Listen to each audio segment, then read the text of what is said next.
One of many awesome things that you can do when you're here in Swan Hill. Now let's talk about some of the people who call this place home and are part of the business of this region and certainly many of the products that people love here. Let's have a chat right now to Sally, who's a dairy farmer. She's a fifth generation dairy farmer, and Isabel, who is an owner of an estate that grows olives and lavender. Ladies, thank you very much. So, fifth generation in the dairy business. When was the last time you had a sleep in? Well, we're getting pretty big now, so sometimes I do get a sleep. Oh, you're slackening off. Yeah, that's right. What happened to those 3 a.m. starts, mate? Why this area? What's so good about that agriculture? What is so good about the area naturally for dairy farming?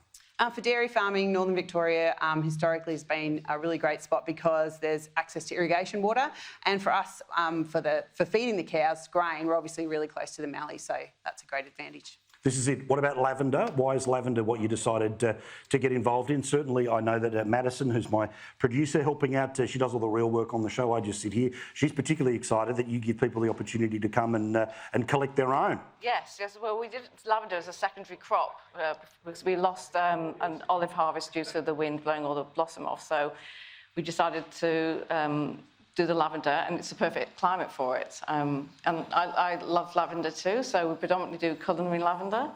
And we make lavender gelato. Oh, hello. Lavender gin. Lovely. And we get Booze, the local cafe, to make lavender scones for us. How do you not fall asleep? Lavender is one of the lovely things that get people to fall asleep as well. Yeah. But olives is the main game, right? Olives are the main game, yes. Table olives and olive oil. But your story is a little bit different. Not born and bred. You sort of uprooted and this was a new life. Tell me what you did before you did this. So I've been a podiatrist for 30 years. Right. Yeah. So feet done. Yep. Therefore, I need to get rid of the smell of feet, lavender.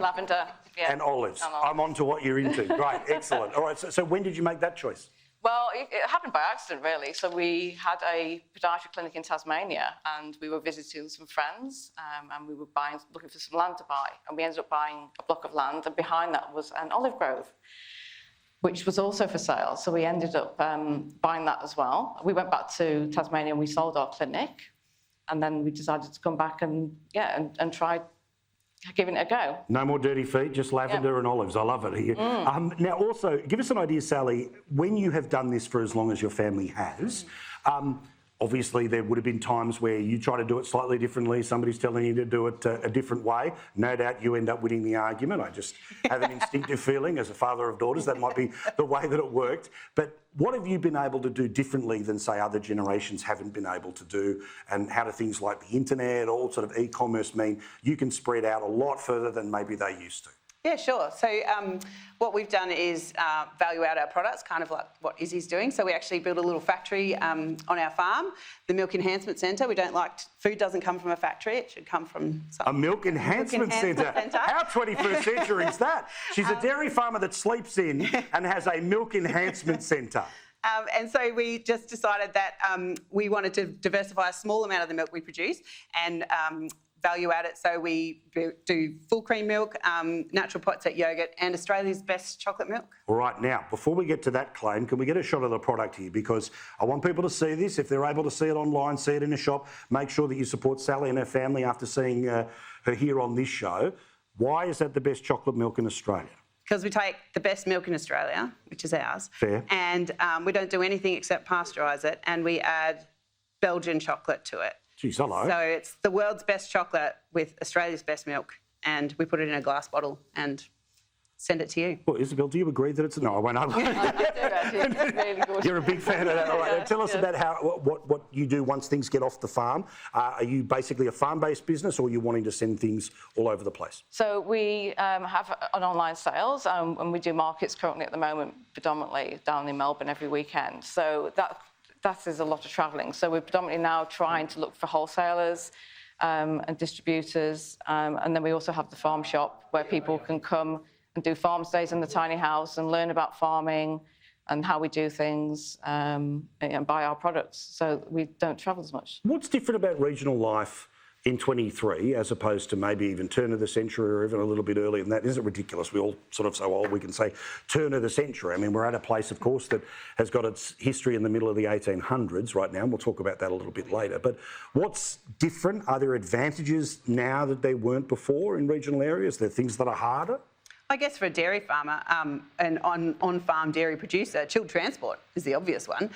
So we can get our products out to Fair Whacker, Victoria, and the chocolate milk makes it all the way to the Gold Coast. So yeah, that's Well, probably... they're very discerning about their milk on the GC, certainly. This is the schoolies' choice, all right, everyone? Schoolies' choice, they're fancy now. They like the Belgian chocolate in their chocolate rather than the old school that's around.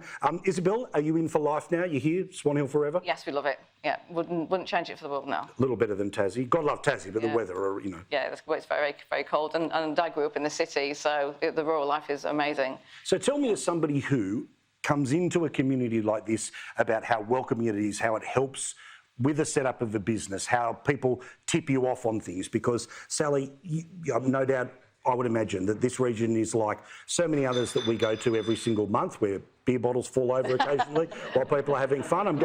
Geez, but tell you what, we're 26 minutes into the show and somebody already needs a taxi. All right, well, I'll ring the bloke and he'll pick you up in a second. But still, give us an idea about how this community comes together to help a new person. Yeah, so we've been very, very much welcomed.